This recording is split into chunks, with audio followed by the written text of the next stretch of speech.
Okay, so let me share my screen. Just to kind of summarize, we've learned two ways to write rate laws. The first way we wrote a rate law was based on a mechanism and a slow step. It was kind of the easiest way we've done. And then the second way, the last way we learned how to write a rate law was based on data tables. And this is going to be the last way or type of way to be able to write a rate law. And it has to do with graphing and what that means for kinetics. Some of this stuff you're just going to have to trust me because it's going to involve some calculus that I don't need you to know how to do. I just need you to know that that's where the equations come from. You don't need to derive them. They're already derived for you. But you're just going to kind of have to believe me that that's how they're found. So the first one we're going to do is zero order graphs. So a zero order graph has concentration on the y-axis and versus time. So concentration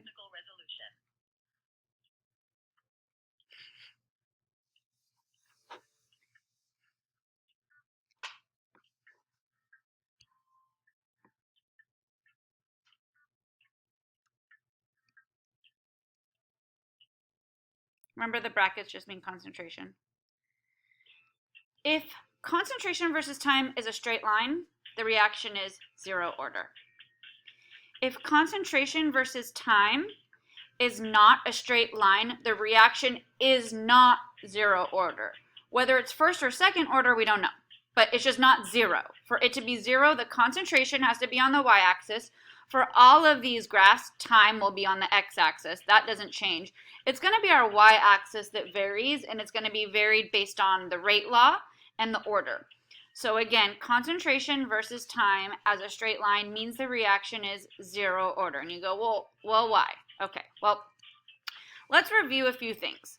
A zero order reaction means that changing concentration over time, or changing the concentration over time, doesn't change the rate of the reaction. Okay, the speed of the reaction isn't affected by that reactant. That's what it means to be zero order. So remember, if we write a rate law for zero order, it's rate equals K. And then for this part, we're going to just use reactant A, one reactant, raised to the zero power, because that's what it means to be zero order, right? Well, remember, back when we first started this, rate is change in concentration over change in time. All right? So change in concentration over change in time. Well, right, so concentration, time, y over x. So basically, it's like slope, yeah? So if you look back at this graph, for concentration over time, the slope is what? Constant, which means the rate is constant. The rate is not affected by you changing the concentration. Look here, though. Look at this graph. Is the rate the same everywhere you look? I know this says first order. You don't know that it's first order. But like if I were to find the rate, which is the slope, we've just decided, right? Concentration over time is y over x, which is slope, okay? The slope here is not the same as the slope here, is not the same as the slope here or here. It's constantly changing. So that means this is not a zero order graph because the rate is constant when it's zero order because the concentration doesn't change the rate of the reaction. So if you do this and you rewrite the word rate in terms of what it means mathematically, which is this, change in concentration over change in time, that's the rate of the reaction. And then again, it's a minus because the reactant is losing concentration over time. And you just plug that mathematical term in for the word rate because rate means this mathematically. You get this, right? A to the 0 is just 1, so you get rate equals K. Well, rate really is this term. So you have this term, which means rate equals K. Well, if you integrate this using calculus, you end up with this, okay? I don't need you to know how you get from here to here, but it is a mathematical operation, where this looks like y equals mx plus b, the equation for a straight line.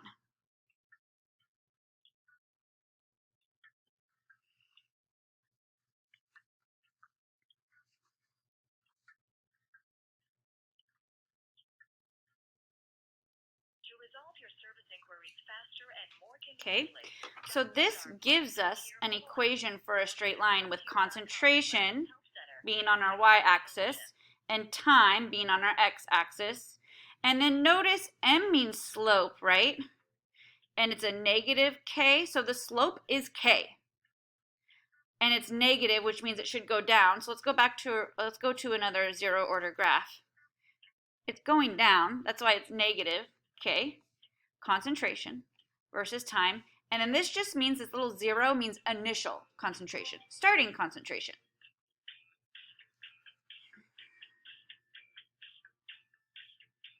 So zero order reactions have concentration on the x-axis accompanied with a straight line. So if I do this and I draw a graph and I have concentration on my y-axis and time on my x-axis, x-axis for this will always be time. The time isn't what's changing. You're gonna eventually see it's the y-axis that's gonna change. And it does this, a curve, that means it is not zero order. You have to have concentration versus time accompanied by a straight line, or it's not zero order. What order is it? I don't know, but not zero. There will be ways we can figure out what order is if there's more information, but if I just give you this and I say what order is it, we don't know, it's just not zero because it's not, if it was this one right here, it's not a straight line. That's it. How did they figure this out? Well, this equation of the straight line came about from calculus, all right? So again, zero order reaction, you see that the rate, which is change in concentration over change in time, is constant because this is a straight line. So let me reiterate this. Rate means change in concentration over change in time. So this is like y2 minus y1, x2 minus x1, and it's constant. This slope is constant. So that's what it means to be zero order. Changing the concentration doesn't even change the rate.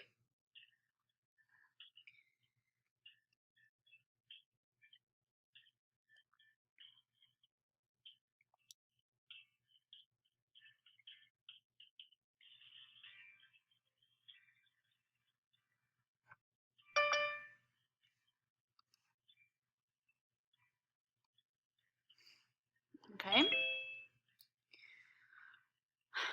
So let's look at a graph of concentration versus time again, and you notice that it is not a straight line. So what can we conclude? It's not zero order. All right. So I know this says first order, so obviously we know this is going to be first order, but let's talk about why it's not zero order. The first answer is it's not a straight line. The second is I want to follow this pattern real quick and see if it sparks something up in your memory. So I start off with a concentration of 0.2 at time equals 0. So that means at the beginning. And then my next data point is 0.1 concentration. And then my next data point is 0.05 concentration.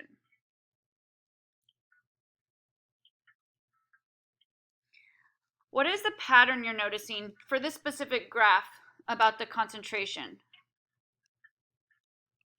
Divide by 2. Okay, it's decreasing by half so far. Consistently in the same time interval. So let's kind of look. This is about what? Ugh, I'm the worst. You guys, I cannot draw straight lines.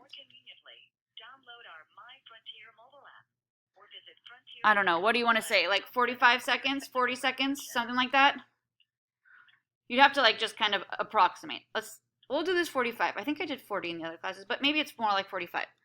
Well, what does this look like then? Well,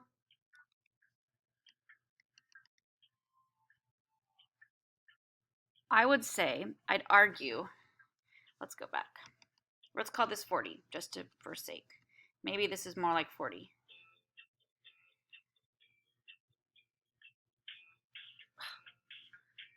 Jeez. This is probably more like 80. There is another point, right? It's right here. This is probably 0.025, right? Probably what? 120? Are you noticing the pattern? Every 40 seconds, it decreases in half. What is this called? Half-life. Yeah? So decreases in half again, decreases in half again in that pattern. So half-life in this class will always follow first order kinetics. So if you see half-life, just always think first order.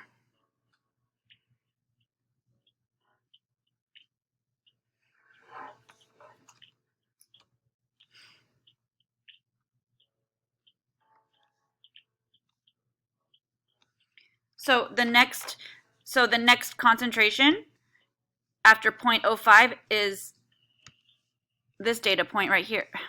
This data point right here, which is in between 0.05 and 0. So that new concentration is 0.025. And that's coming at about 120 seconds. It's a pretty good pattern. Maybe not dead on, but very, very close. 80 to 120 is not half. The half isn't the time. The half is the concentration. 0.2 concentration decreases to 0.1 from here to here. This is concentration right here. And then it decreases. The next concentration is 0.5. It's concentration decreasing, not time. It's just decreasing every 40 seconds. That's what half-life is. The concentration changes by half over the same interval. Okay. So when you go to write a rate law for a first order reaction, it looks a little different than a zero order reaction, right? Rate equals K, the concentration of A raised to the first power or whatever for first order, right? So then again, remember the word rate means change in concentration over change in time. So I basically replaced the word rate with its mathematical term. This is a word, this is what it means mathematically. Now, because it's first order, this A doesn't go away like it did with zero order. Eventually, like in the last one, we had change in concentration over time equals K. I can't get rid of the A this time because it's A to the first power because it's first order. So what they did is they integrated this again, all right? And they get this. Sorry that the formatting is awful. It's not awful on my slides, so I'm not sure why it's awful here. But calculus gives you this.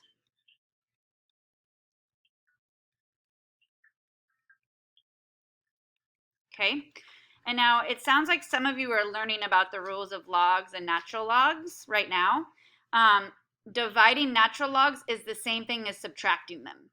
So I can rewrite this in a different format. So I'm going to. Again, I don't need you to know the rules of logs. I'm just telling you why you can manipulate it this way.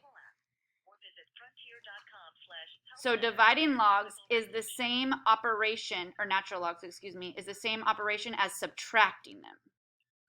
And the reason I'm writing it this way is because it's going to help us see something. So if you could please pull up your equation sheet.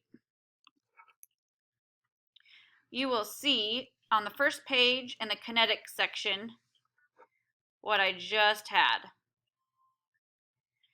So what you need to do now is when you see natural logs in a kinetics problem, you need to think first order. How did it become first order? Where did the natural logs come from? Calculus. They just came from calculus, all right? So natural log of a concentration at any time minus the natural log of initial, remember that 0 means initial concentration, equals negative rate log constant, and t is time.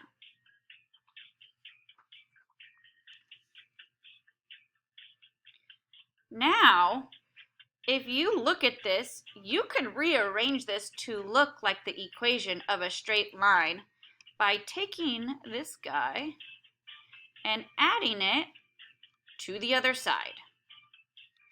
And so now you look like this, where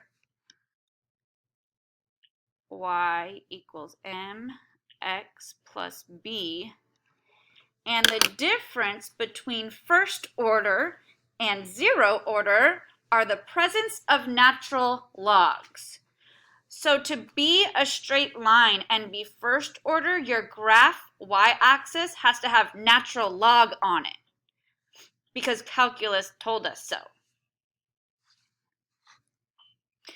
Slope is the same. It's negative, so it's going to go down, k. But your y-intercept is now not initial concentration. It's natural log of initial concentration. So let's look at a graph.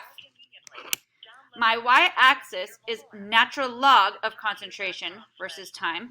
My slope is actually the same. It's the opposite of k. And my initial point is natural log of the concentration if it is first order.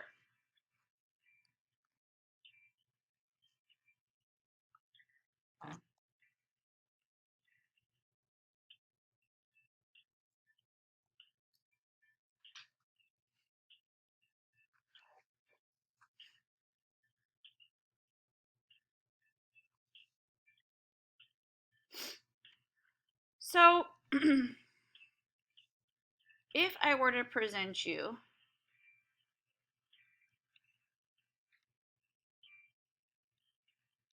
with this graph,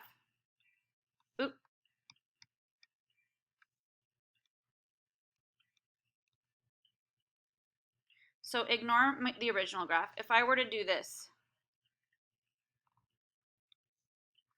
and the natural log of concentration versus time was not a straight line, what can you conclude? It is not first order. To be first order, you have to have natural log on your y-axis accompanied by a straight line. If you don't, you're not first order. What order are you? I don't know, but not first. So if I were to do this, and I were to change my axes, and concentration versus time was accompanied by a straight line, what is this the graph of? What order? 0, right? This is what a 0 order graph looks like from calculus. Concentration versus time is a straight line, but when it's natural log of concentration versus time, it's first order. How? Calculus. Integrating something to the first order throws natural logs into it. To resolve your service inquiries faster and more conveniently, download our My Frontier mobile app. All right.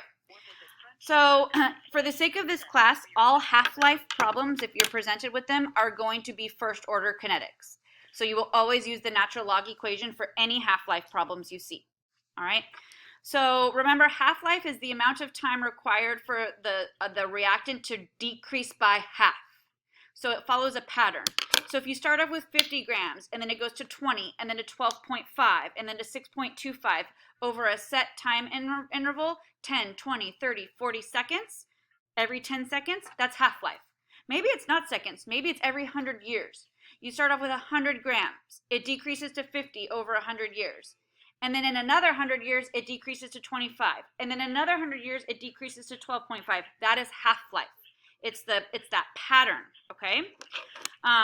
If you have a super fast reaction, the half-life is short, meaning it decreases by half really, really quickly. If you have a slow reaction, the half-life is really long, like years as opposed to seconds, all right?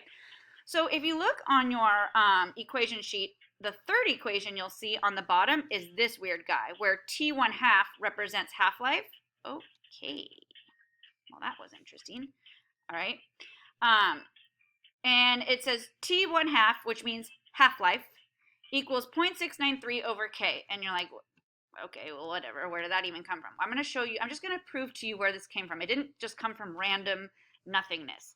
So we just said half-life in this class will happen by first order kinetics. And first order kinetics involves natural logs. Why? Calculus. Okay? So you go, well, what is half-life? So let's plug into our first order kinetics. Oh, what is going on? There we go. All right, so first order kinetics is this, and I'm just going to copy it straight from your equation sheet. It looks like this. The natural log of the concentration of some substance at any given time minus the natural log of the same substance initially to start off equals minus KT. Now, I'm going to change this to half-life because I'm just trying to prove something to you. So I'm going to call this half-life. Well, we know what half-life concentrations are like. So first thing I'm going to do is I'm going to try to isolate half-life by itself. This is basic algebra. Move the negative sign over, or multiply by -1. So this guy needs to come over here so I can get rid of it. I'm trying to get half-life by itself. And then divide by K. All right? This is basic algebra right now, just to isolate the half-life, the T. Get rid of the T, or I'm sorry, isolate the T. Okay. Well, half-life is a set, or I shouldn't say it isn't a set number. They are set numbers relative to each other. So if I have an initial concentration of 300, after one half-life, my concentration should be 150. It should be half of that. If I had an initial concentration of 400, my next after one half-life should be 200. It doesn't really matter which ones you pick because half-life is a pattern. So think of an initial concentration and then think of what the next would be after that. Let's pick a random one. I'll let you throw out an initial concentration and then its concentration after one half-life. If anybody wants to throw a random one. I think last class I did 30 and 15, but I don't want to do that one. Let's do a different one so I can just prove to you it doesn't matter who you use. What's an initial concentration and then what's half of that? Just pick any numbers. Okay, someone picked one. Let's see. 1,000, all right, is my initial concentration. So after one half-life, I should have what? 500? Okay. It should be half. So, all right, we're using crazy numbers, but it's not going to matter. So my initial concentration was picked to be 1,000. That's this number. This is initial. So To resolve your service inquiries faster and more conveniently, 1,000 was a random number thrown out there. That's my initial concentration. for your technical resolution. And then after one half-life, half of 1,000 is 500.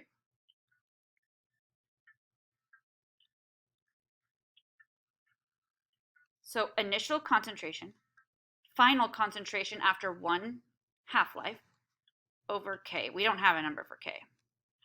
Let's calculate it out. Don't forget, I would just do the natural log of 500 minus the natural log of 1,000, and then whatever you get, then just take the opposite of that.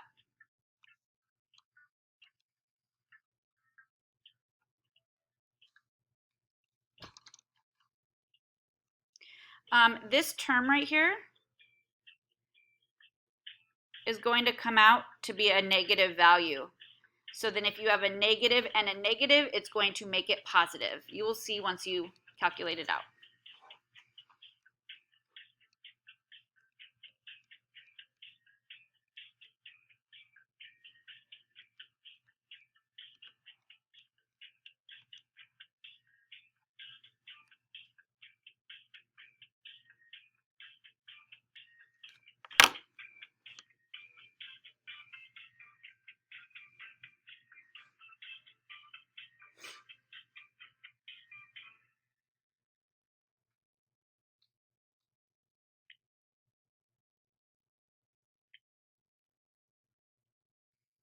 So do you see where the 0.693 came from? Right, they didn't just like pull it out of nowhere. It's based on the concept of half-life, which doesn't change. It's always a starting amount and then half for half-life. It's pattern. Okay, so that's where they got that number from on the bottom of your equation sheet. And it's nice because it's a shortcut, meaning a lot of times you'll know the half-life and they'll ask for K. Just got to plug and chug into here if you know the half-life. You plug the half-life in right here and then solve for K. I got the question last class and I thought I'd clarified this. You always get your equation sheet. You don't have to memorize these equations. You always get that with your periodic table. So no need to memorize. You will get them in front of you. You just need to know how to use them. All right, so we're going to do a couple first order kinetics problems. So data concerning the concentration of A is collected. What is the order of the reaction with respect to A? Justify. We're going to calculate half-life and then calculate the rate constant. So let's go to the data table. Here's data, and here's our two graphs. I have concentration versus time right here, and I have natural log of concentration versus time right here. What order? So, right, we used to find the rate law or the order with mechanisms and then data tables, and now we have this. So what's the order? And why? A versus time is, concentration versus time is not a straight line. So it's not zero order. Natural log of concentration versus time is a straight line, so it's first order. When the natural log versus time is a straight line, it's first order kinetics. That would be your justification. So it's first order because the natural log of concentration versus time is a straight line.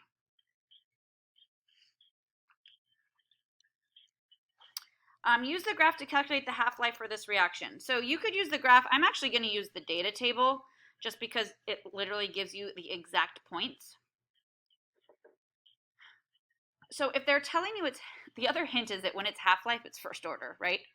So what do we want to kind of focus on? We want to see the concentration decreasing by approximately half every time to help us. So do you see a decent pattern? Like, I know it's not perfect, but it's pretty close. You start off with 1 and you end up with 0.49, which is pretty darn close to 0.5. Is that right? Which would be half. And then 0.49 drops to 0.24, which is pretty darn close to half because it would be 1, 0.5, 0.25, yeah? So we want to hope that this is a pattern numerically. So the first one went from 0 to 7 minutes to here, and then 7 to 14 minutes, so that's 7 minutes, another 7 minutes. So the half-life is 7 minutes.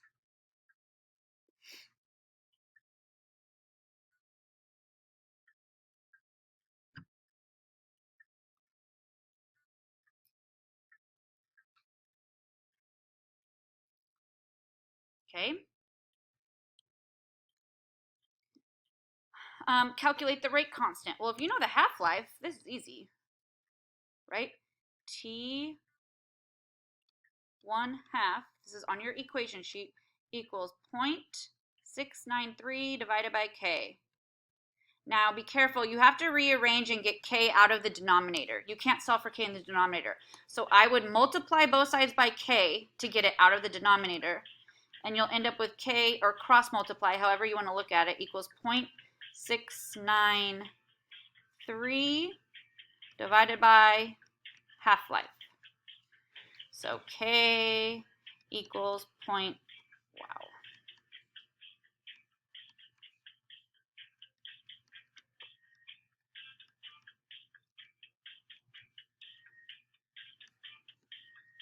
7 minutes, right? That was the half-life.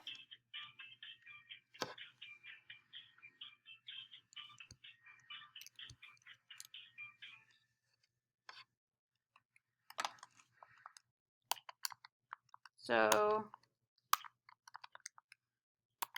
I'm not worried about sig figs so much right now. So it's 0.099. Now be careful. The minutes are in the bottom. So the units are inverse minutes, 1 over minutes. Minutes minus 1, however you want to call it.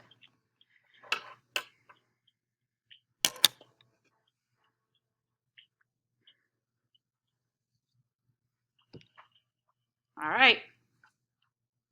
To resolve your service inquiries faster and more conveniently, download our My Frontier mobile app or visit frontier.com/helpcenter for your technical resolution.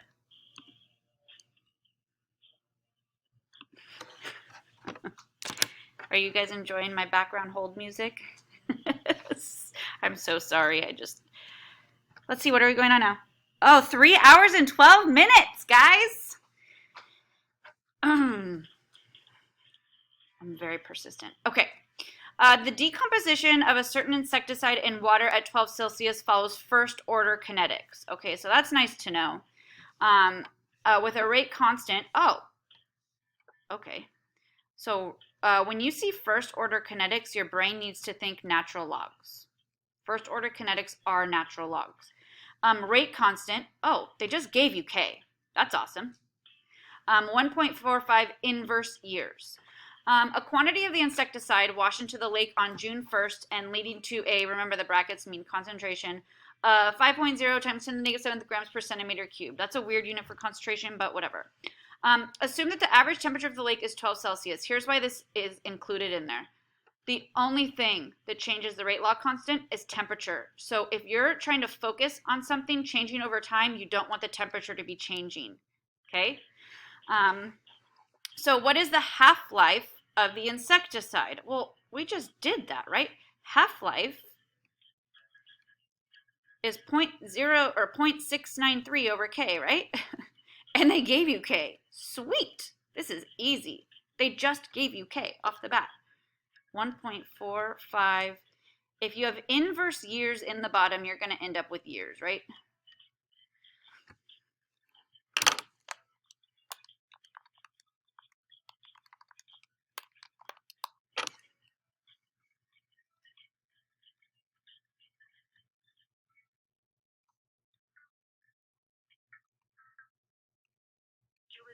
So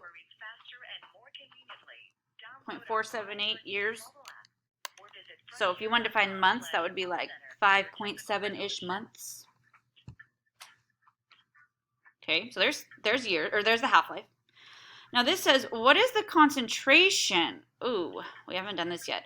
Of the insecticide on June 1st the following year. So the time that has passed is 1 year. So we actually have T, right? It's 1 year. The time that has gone by is 1 year.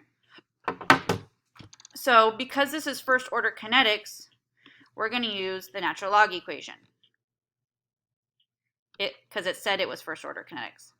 Now I'm going to copy this down just like it's written on your equation sheet so we get good at manipulating it.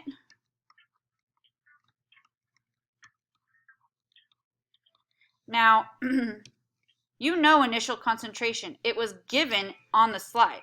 It said it was, the initial concentration was given as 5 times 10 to the negative 7. So you know that number.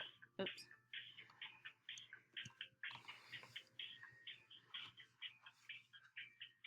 Okay, so you have this number.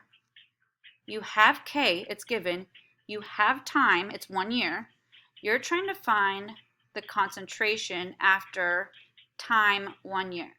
So I'm going to take this term right here and move it over to the other side. I'm going to leave the natural log over here for now.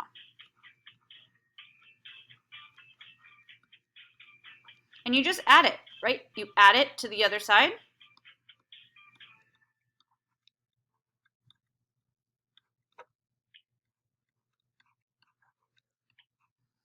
Now it looks more like our equation for a straight line, huh? When it's set up like this, y, mx, b.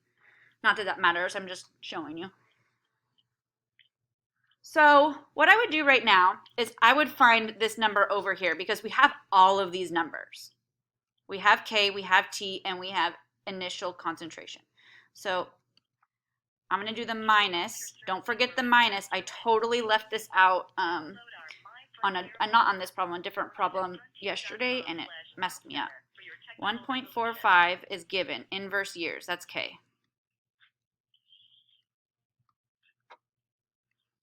T is time, which was 1 year went by, and then plus the natural log of 5 times 10 to the negative 7.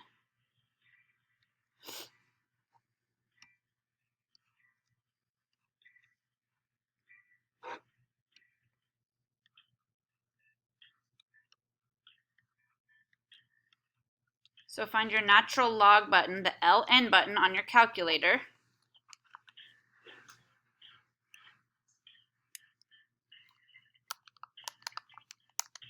Natural log of 5 times 10 to the negative 7 is negative 14.5 something.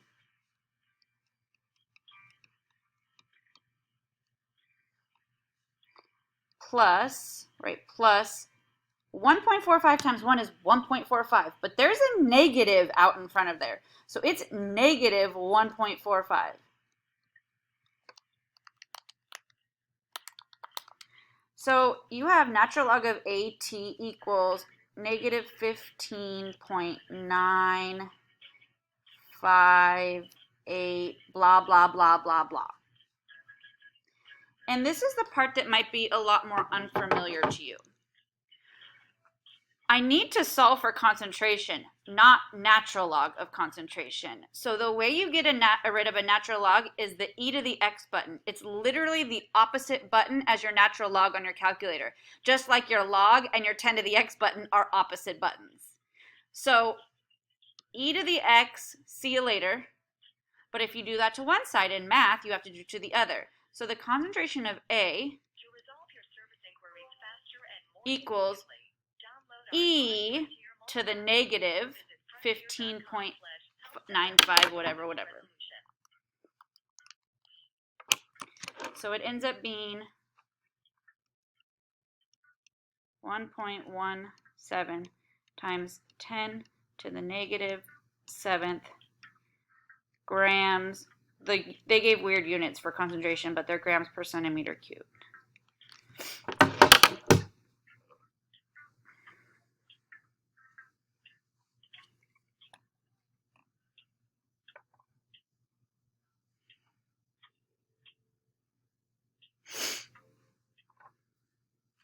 So it did drop, right? After a year, it started off at 5 times 10 to the negative 7th concentration, and after a year went by, it dissipated or decreased in concentration down to 1.17 times 10 to the negative 7. You would assume that over time, they should become less and less concentrated, assuming you're not making more of it anywhere. How we doing? We doing okay? So the last part asks you how long. So when they say how long means you're finding which variable? Time, right? So if they say how long or how much time, we're finding t. Now instead, this time, I give you both concentrations. So you know the initial concentration, it's right here, and they want to know how long it takes for the concentration to drop to this new concentration. So that's your final concentration. And you know K, so now we're just rearranging to solve for T. So let's do that.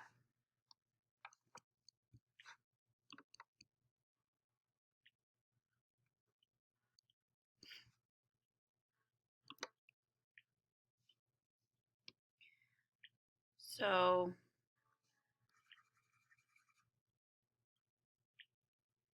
this is my initial starting equation. I didn't want to erase it.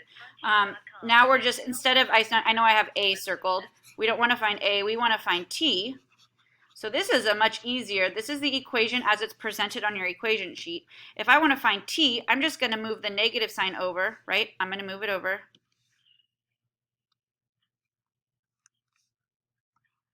That gets rid of my negative sign, and then I'll just divide both sides by K.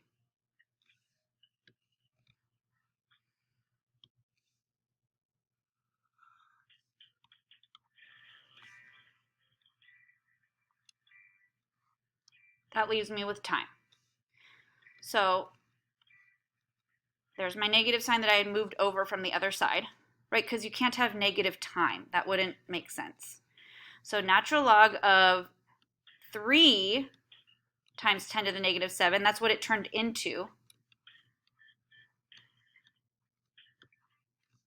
minus the natural log of the initial concentration. That's what that 0 means to start, and the starting concentration was 5 times 10 to the negative 7.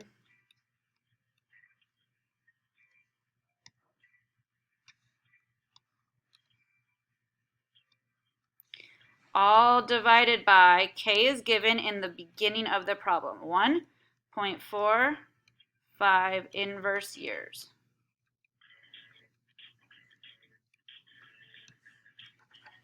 So take a second to plug this in, please. What's going to happen is that the natural log part is going to come out negative, and then you'll have a negative, the opposite of a negative, so that will give you your positive unit of time.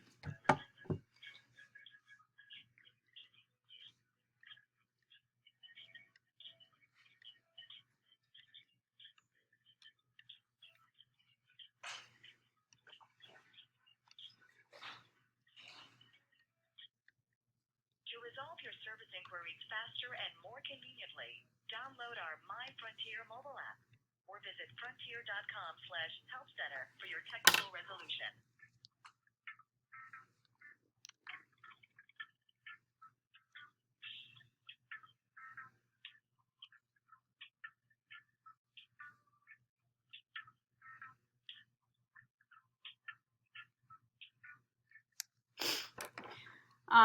So you end up with the time in years.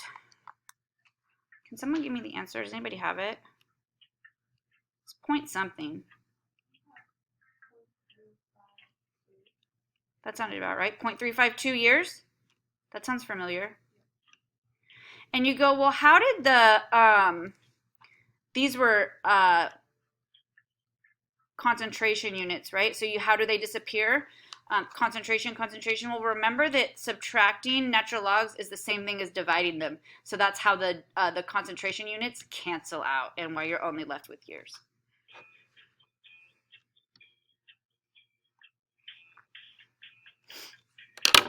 All right. Woo. Okay, second order reactions. Now, notice that, again, I have concentration versus time on here. And it is not a straight line, so it is not zero order. The only one that has concentration versus time as a straight line are zero order reactions. So then you go, okay, well, it could be first, it could be second, and just so you guys know, we won't do graphing for third order, just 0, 1, and 2. I just want to kind of show you the pattern of, we know that first order kinetics follows half-life. So let's kind of look at this. So we have 0.2 concentration to start off with. And then, let's see, this is a little bit, where's 0.1? 0.1 is like right here, right, which is at 50. Right, 0.1 on this line is at about 50, right? That's how long it took. So you would expect like 0.05 to be at about 100. Is that right? If it's half-life. So 0.05 is right here. Wow. That's way past 100. So this does not look like it's following first order kinetics because it's not following the good pattern of half-life, okay? That doesn't always mean you can conclude it second order, but if it's not 0 and it's not first, the only other one you need to know is second, okay? So here's the calculus. Remember, if you write a rate law for something that's second order, it's rate equals K, that substance raised to the second power. That's what second order means. Now, I'm going to replace the word rate with its mathematical counterpart, which rate is defined as change in concentration over change in time. So rate equals K, something to the second power for second order. And then now, using calculus, you integrate both sides, okay? And this is what you get with calculus.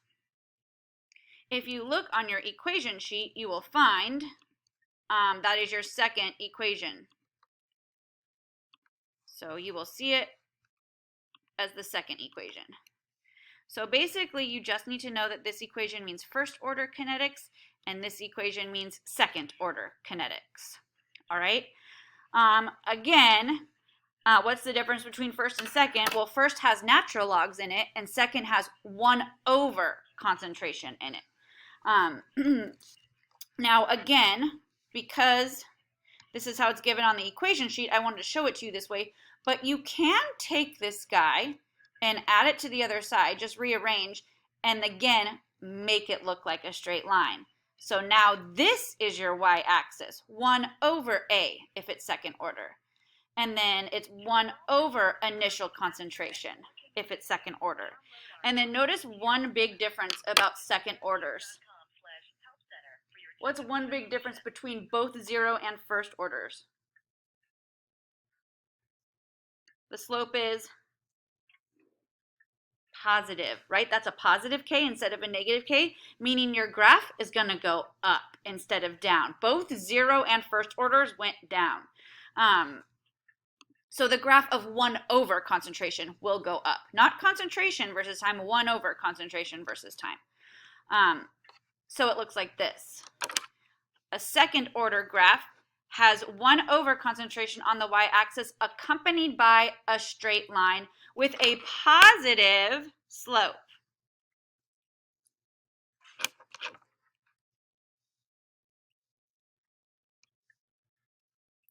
So let's look at this.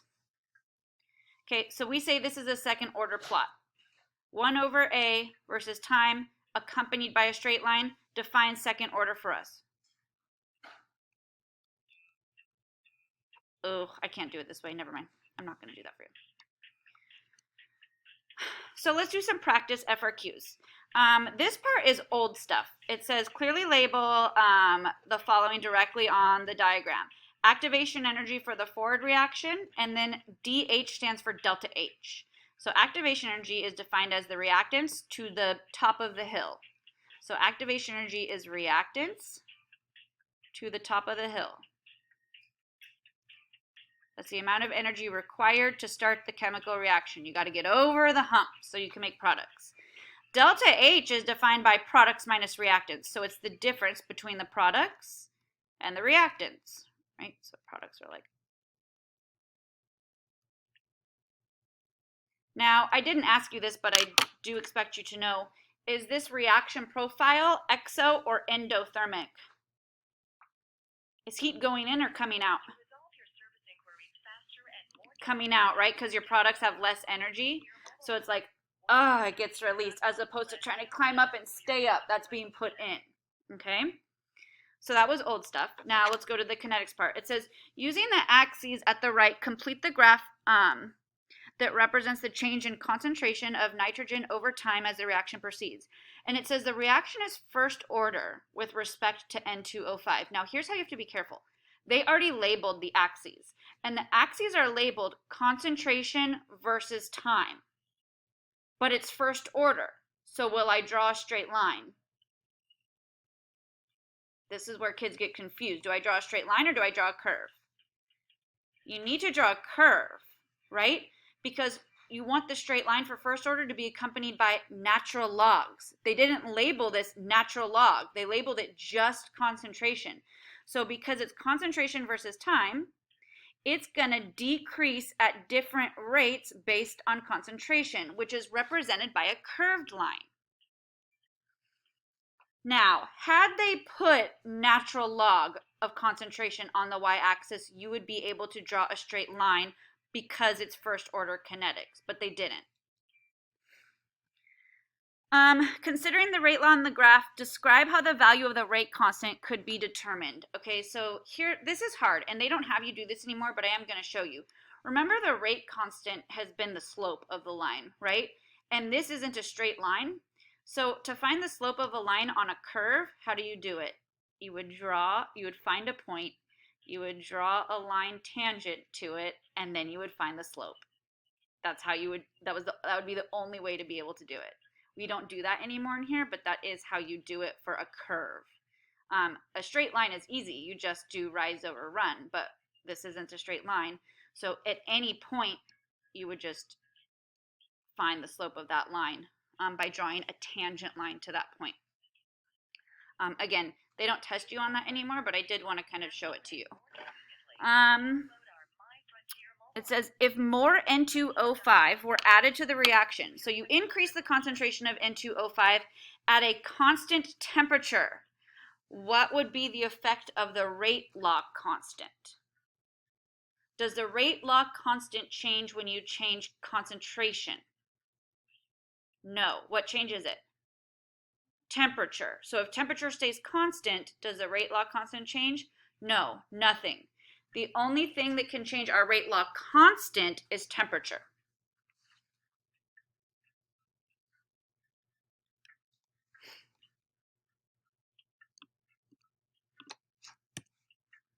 All right. Different graphs. They collect it. The first thing says write the rate law expression for the reaction. So it looks like I have A breaking down into B and C. So these are obviously not real reactants. Write the rate law expression for the reaction and justify your answer. Well, okay. 1 over A is a curve, and natural log of A is a straight line. So we know that the reaction is what order? If the natural log is a straight line, it is first order. So you write a rate law showing A being first order. So you'd write rate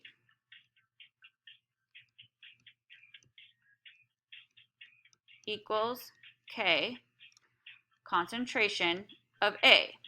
And then that's it. Or, I mean, you could put a 1 up there, but it's usually not written.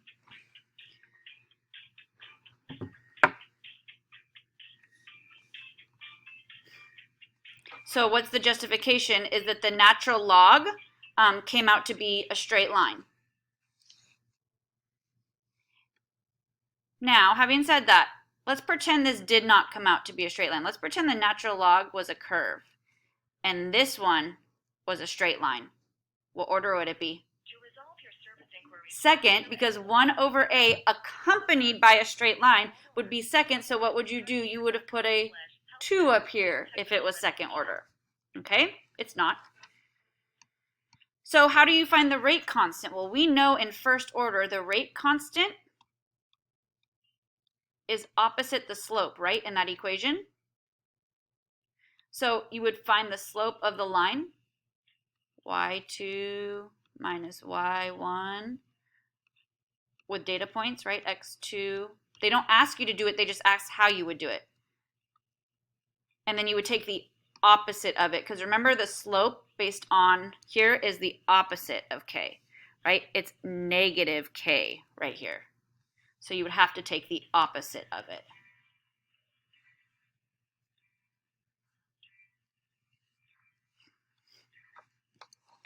All right, let's try this one. The decomposition of gases Y and Z took place in a 5-liter flask, and they have a bunch of data. I have a data table and then some graphs that they graph for you. The first question is really easy. It says, how many moles of X were initially in the flask? Well, if you go back to the data table, they give you the concentration of X. Remember initial, let me write this. Initial means the beginning, right? And initial is time equals 0. That's the beginning of a reaction. So I have my initial concentration. It's this number, 0.00633. So I have molarity, I have volume. Flashback, molarity times volume is moles, right? So molarity is 0.00633 times, oops, I'll write the units out, moles per liter times 5 liters.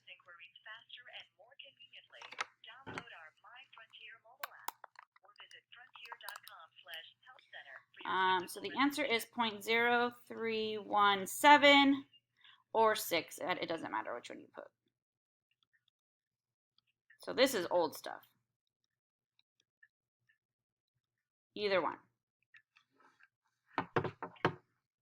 Molarity times volume gets you moles. And initial just means times 0 before the reaction starts. We're skipping B.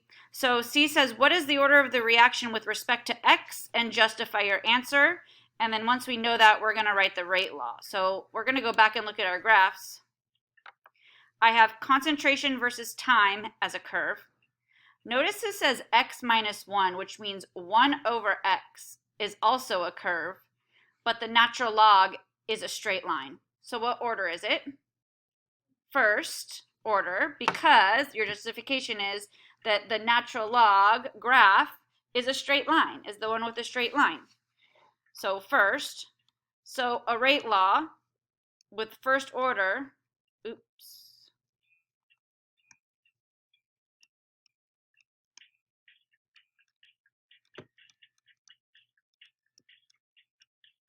It's reactant X, and it's raised to the first power, so I just write one of them, and there's my rate law.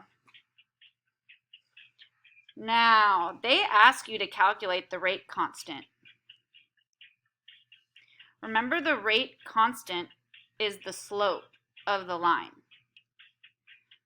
So the slope of the line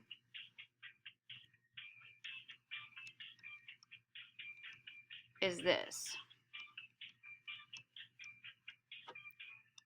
This equals k, or slope. But it equals opposite k, so I'm going to put a minus right here, okay?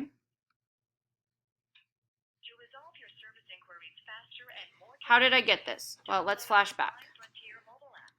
The rate, or the first order equation looks like this.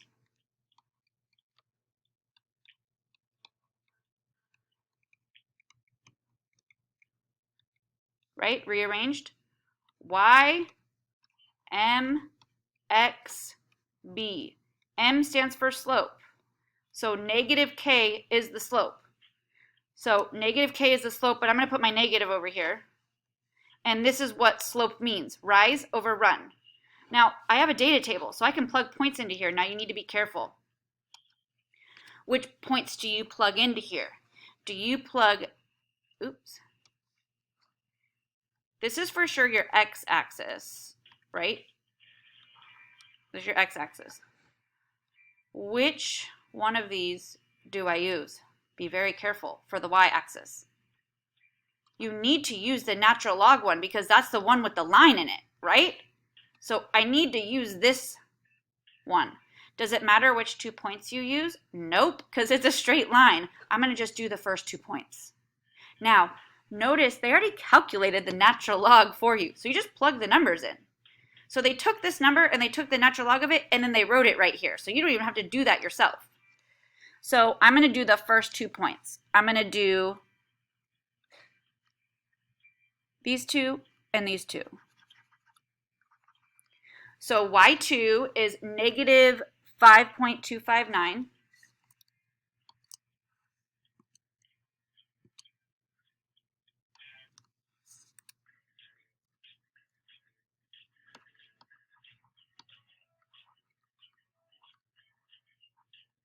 Minus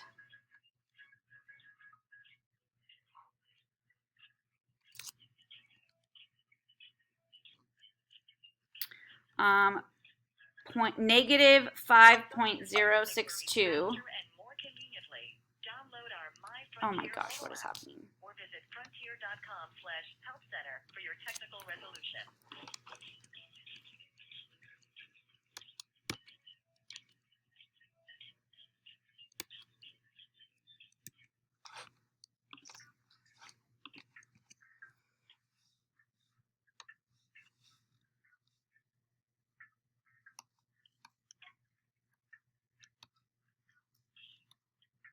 So y2 minus y1. Now don't forget, well, over x2, which is 10 seconds, minus 0 seconds. That part's easy. Now don't forget, it's negative k, so there should be an opposite sign out in front of here. So negative 5.259, oops, minus negative 5.062 divided by 10. So after you get rid of the negative sign with this negative, it's 0.0197. Now remember, what's the time? Is it minutes, I think? Inverse, because they're in the bottom. Remember, these are natural logs being subtracted, which is the same as them being divided, so the concentration unit goes away. So K equals this number.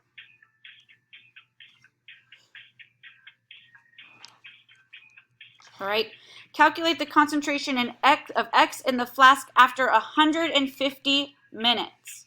So now they give you T, time.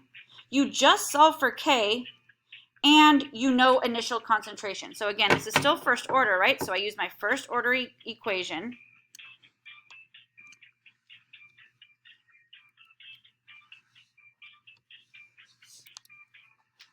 So natural log of, oops, it's x, huh? To resolve your service inquiries faster and more conveniently, download our My Frontier mobile app or visit frontier.com/helpcenter for your Minus resolution. kt, right? That's the equation, 0.0197 inverse minutes. K, t is 150 minutes. That's what it said in the problem. Plus natural log of the initial concentration. So again, it's like the fourth time we've done this. I took this, oh my gosh. I took this and I put it over here. I have this by itself and I'm just plugging all my numbers in. K, T, natural log of initial concentration. I don't remember the initial concentration, 0.06. Time equals 0 is my initial concentration, 0.00633. Or, what else could you have done? Instead of plugging in natural log of concentration, you could just plug straight up this number in there. They already calculated it for you. It's up to you. Okay? You want me to just plug this number straight in so we don't have to do natural log? They already calculated it for you. Negative 5062. So I was going to do natural log of concentration, but because they already plugged it in for me,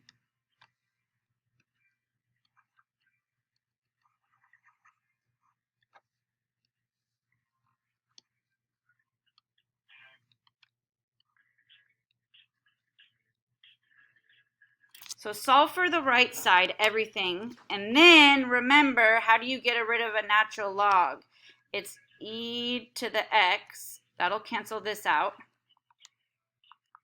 So 0.0197 times 150 minutes, that will get rid of our minutes. Minutes inverse times minutes is 2.995, but I have to take the opposite of it because it's negative kt plus negative 5.062. And it looks like you get negative 8.017. Did I do that right? It's okay. So this is 0.0197 times 150, but there's a negative out front.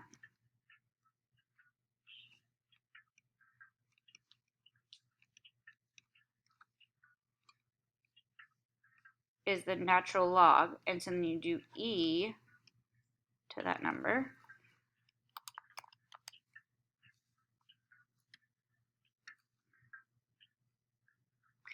Something off on mine?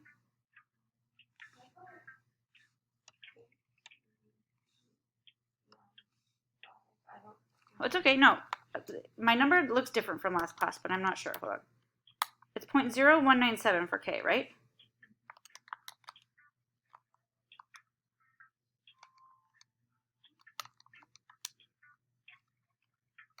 Did I copy the number down wrong? 5.062.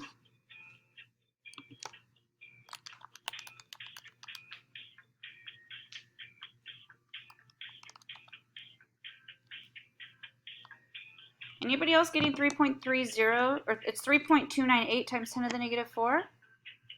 Am I missing something?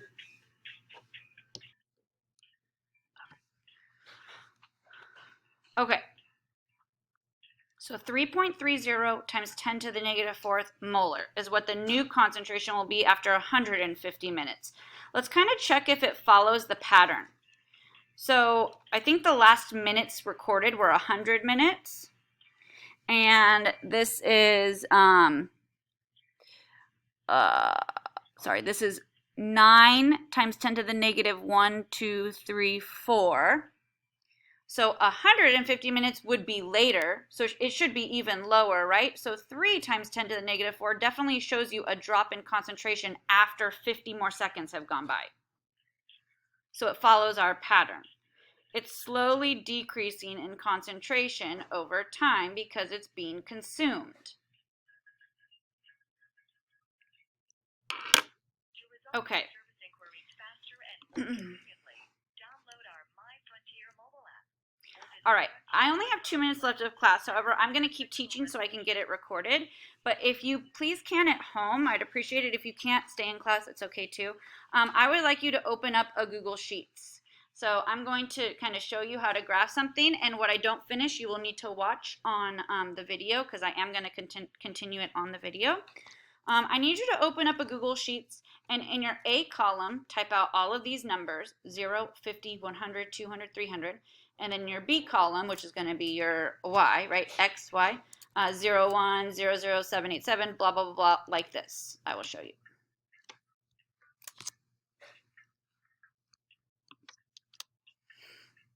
Okay, so 0, this is my x-axis, 50, 100, 200, 300. I'm just showing you how to graph in Excel, and I'm also showing you how to prove orders from actual graphing, like you graphing the data like you would if you had lab data. So I'll give you a second to enter all the data. And then I know the bell's going to ring, but if you could hang with me, great. If you can't, that's okay too. I'm going to keep recording though till the end. Once you have this graphed, you will click on both columns. You'll highlight them. And you'll go to Insert. And then you'll go to Chart. And you click on it. And then it's already going to pick a chart for you, but you usually don't want the chart it picks. Like it already picked column chart. So if you go over to where it says chart type and you scroll down, we're going to do a scatter plot. We definitely don't want columns. So scatter plot. And you can kind of look at this and just like glance at it. And to me, it looks more like a curve, right? It kind of looks like a curve. So let's kind of look at it more. If you go to customize and you go to the series when you customize, we're going to, we want things to be aligned in order to help us determine what kind of order they are. We're going to add a trend line. So if you scroll down, it says trend line right here, and you click on it, and that is a pretty ugly looking trend line, meaning these points don't fit well to a straight line. And we can even tell how well they don't fit by showing what's known as the R-squared value. If your R-squared value comes out to be 1, you are a perfect line. So the closer the R-squared value is to 1, the better of a straight line it is. Now 0.9 isn't awful, but it's definitely not great. So this, which is concentration versus time, looks very much like a curve to me. Now if it's like a curve and it's concentration versus time, it's not 0 order, right? If it was 0 order, this would fit a straight line very, very well. So now what we're going to do is we're going to check out the other possibilities. So if you have to head out, that's fine, but I'm going to keep going. So I'm going to recopy my time because my time column isn't changing. So I'm going to just copy because I'm going to make a new graph. There's my time. Now what's really cool on Excel is we're going to look at first order. Well, first order requires us to take the natural logs of the concentrations. So if you click in this next box, I'm going to write equals. This means I want you to do math for me. And then I'm going to type in ln for natural logs. And see how that pops up and you just click on it? And I'm going to pick the natural log of my first one, which is this guy. This is the first concentration. And look, it calculates it for you.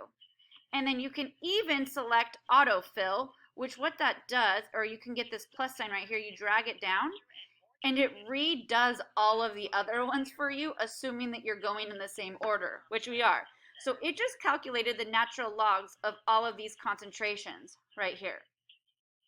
Okay, so now, what's that? How do I do like trend line? Well, hold on. So I highlight my new graph set, my X and my new Y. These are natural logs now. I go to Insert, and I go to Chart. And then again, that stupid column chart's going to pop up, and I'm going to get rid of it because I want a scatter plot. I scroll down, go to Scatter, and I see my line. Now, this also doesn't look so great for a straight line, so I'm going to kind of check it by going to Customize, Series, and then I'm going to go to Trend Line and see how it looks. Well, it definitely looks better than the other one. Okay, it looks these points fit much better a straight line than the zero order one did. So it's not zero. It's definitely at least first order. So I'm going to show my R² value. Here it is, 0.982. That is much better. The closer you are to 1, the better it fits. So maybe it's first order based on the graph. This came out to be a much better straight line with natural logs in it, but I'm still not confident, so I'm going to do the second order. Okay? So look, I have these two different graphs right now. One where I was trying to see if it was zero order, hoping it would fit a straight line, and it was pretty horrific. My natural log one, so concentration versus time is this first one. Natural log of concentration versus time is my second one, which is not popping up. It definitely looks better. It definitely fits a straight line better, but I still have one more I need to account for. So I'm going to recopy my time because my time axis is not changing. And then now, remember second order is 1 over concentration. So I'm going to write equals. This means do the math for me. 1 divided by, now this is my concentration up here. This number right here is natural log of concentration. We're not doing 1 over natural log of concentration. We're doing 1 over concentration. So right here. And then I'm going to click enter. And then I'm going to autofill it. I'm going to click check, please autofill, meaning it's doing 1 over this number, 1 over this number, 1 over this number, 1 over this number, automatically for me. Sweet. Thank you for doing all my work for me. Okay. Copy. Highlight them all. Insert. Chart.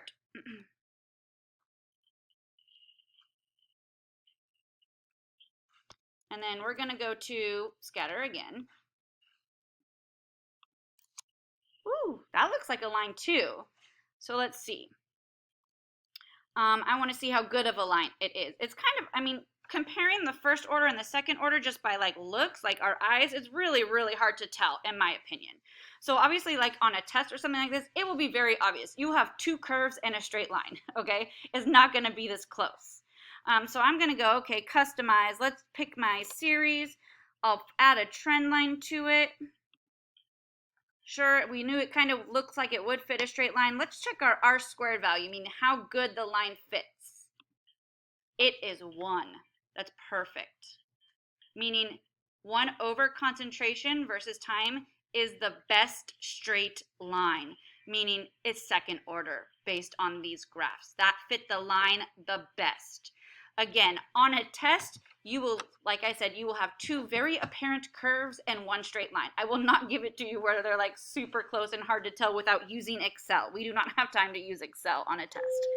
So this is where we're ending of how to do graphs to determine the orders. And we will kind of finish up these notes next time.